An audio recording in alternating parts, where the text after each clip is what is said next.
Hi, everyone. I'm Rosemary Miller here with Stephen Ehrlich, the Director of Digital Assets here at Forbes, here to tell us about why crypto tokenization hasn't gained much traction after nearly a decade. Thank you so much for joining me today, Steve. Thanks, Rosemary. So, Steve, as I just said, crypto tokenization hasn't gained much traction after nearly a decade, after much development and support from top tier backers like Goldman Sachs and McKinsey. Why is that? So tokenization really is kind of, I would almost say it's the great white whale of crypto. It's, as you said, it's been around for almost a decade.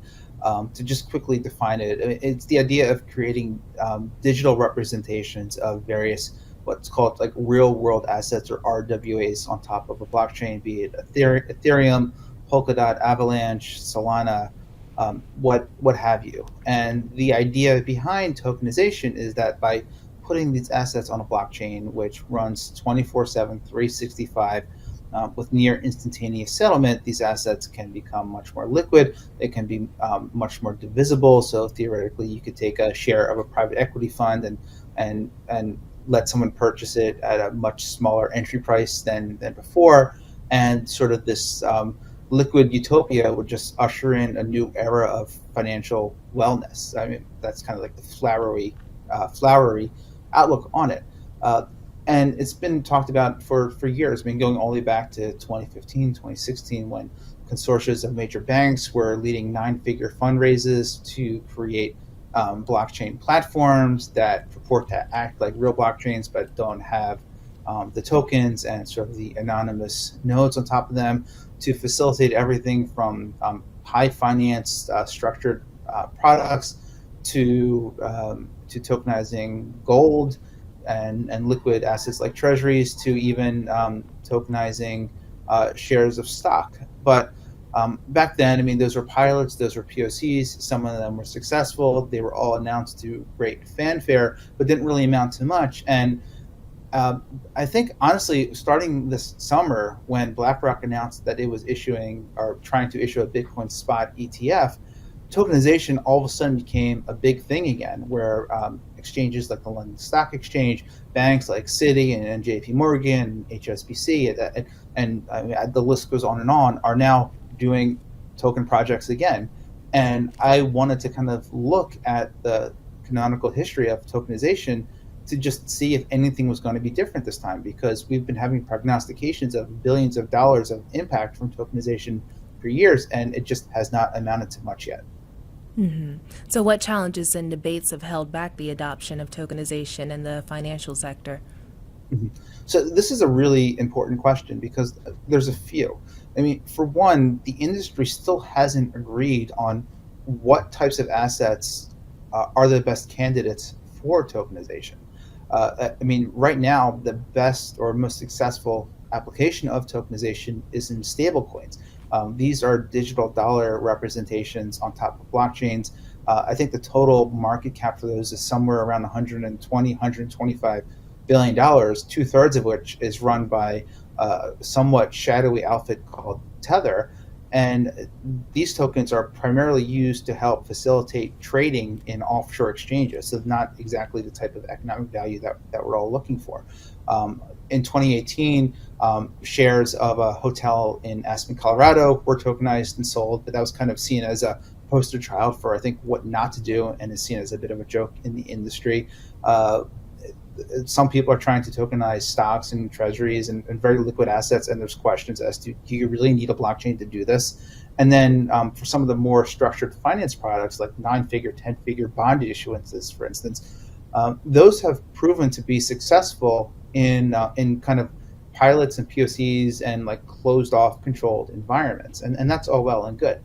The math on tokenization, the idea of moving something from a T+5 settlement to a T0 settlement or near instantaneous settlement, makes a lot of sense. But then the trick becomes, okay, well, it works under this environment with perfect conditions.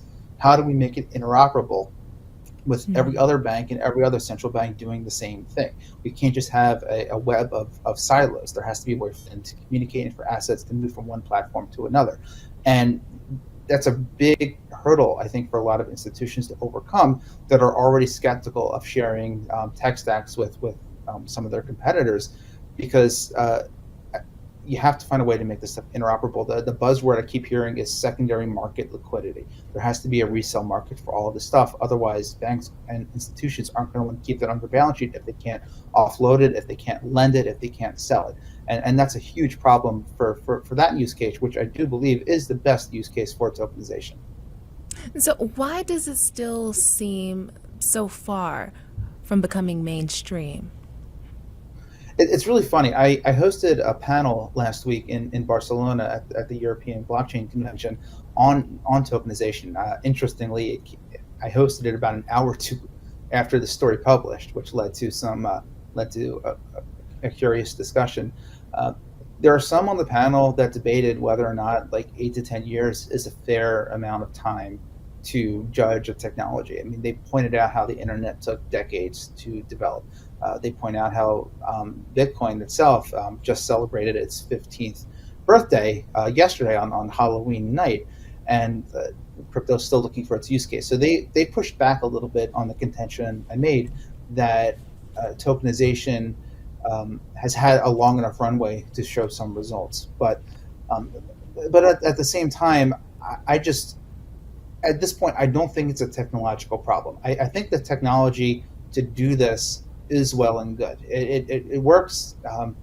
It is available. It's more of like a game theory, economic, political issue where you need to corral all these institutions. And I'm not even just talking about private finance institutions. I'm talking about central banks, because for any of these instruments, there needs to be a tokenized electronic form of a dollar, a euro, a yen, what have you. And that either means tokenizing private deposits at commercial banks or issuing digital central bank digital currencies, all of which has to work. And that just, a lot of projects in the past failed because companies could not agree on a tech stack and then find a way to expand it. And I'm not sure that this current incarnation of startups has found the code to crack that problem just yet.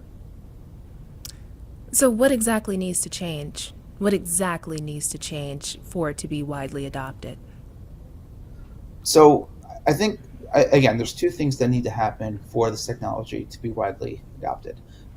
There needs to be some sort of agreement on the right types of assets that should be tokenized. Not everything that can be tokenized should be tokenized. And I think the lowest hanging fruit in that realm is probably like Wall Street, like very expensive structured products, because at the end of the day, I mean, I was speaking with a lawyer earlier today, and he kind of put it in a very succinct, nice way.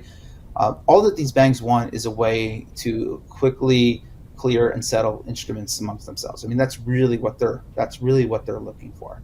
And then it just comes down to figuring out the tech stack. There's a couple of different flavors for this, and banks and institutions are testing it right now. I mean, one, there is the permissioned approach where there are these, like, what I guess I would consider to be private blockchains, where they operate sort of like Bitcoin or Ethereum. They have no tokens because only authorized nodes, authorized participants are allowed to join these networks, and they all kind of work together to clear and settle trades. And there's no need for a token because they don't need that economic incentive for pseudonymous entities around the world to work together towards a common aim. They're already doing that, and they know each other, and the benefits will come from the cost savings and efficiency improvements. Like, that's one element of it. The trick, at least for that, is, again, getting everybody to agree, getting everybody to trust each other on a piece of infrastructure, which is harder to do than you would think. I mean, for instance, JP Morgan years ago created their own platform called Quorum, and they tried to get banks and institutions to participate on, and they basically scoffed, because why would we trust JP Morgan with mission critical infrastructure for us? It actually had to be kind of routed into its own separate entity, and we're going to kind of see what happens with that.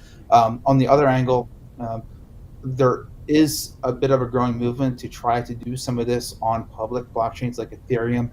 Avalanche is another one which has some sort of subnets where you can create like a sort of a public-private hybrid separate entity on these blockchains, and therefore You don't have to necessarily trust one entity with it, and you get a lot of the efficiency and throughput improvements that are promised by blockchains. But then the question there becomes, okay, risk departments at banks will have.